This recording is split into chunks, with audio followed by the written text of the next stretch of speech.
আজকে দুপুরবেলা আমি তাড়াতাড়ি ভাত খেয়ে নিলাম, কারণ আজকের আমরা বেরোবো একটু ঘুরতে। আর তোমরা তো অনেকেই জানো যে আমার দিদি জামাইবাবুরা এসছে, তো আমি আমার জামাইবাবুকে নিয়ে আজ বেরিয়েছি।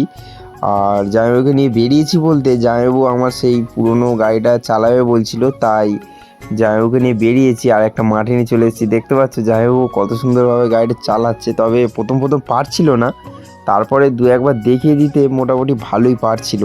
তো এরপরে উনি অত্যন্ত মজাও পেয়ে গিয়েছিল, তো বেশ খানিকটা গাড়িটা চালাচ্ছিল এবং আমার দিকে তাকিয়ে বেশ হাসছিল। তারপরে আমরা যাচ্ছিলাম আফ্রিকার জঙ্গলের মাঝের রাস্তা দিয়ে আমাদের বাজাজ এম80 নিয়ে, আর পাশে প্রেম প্রীতি করছে সব। আর আমরা দুজনে বসে আছি গাড়ি নিয়ে, সবাই আমাদের দিকে তাকাচ্ছে, কারণ গাড়িটার নয়েজটা বেশ দারুণ ছিল, ভ্রর করছিল।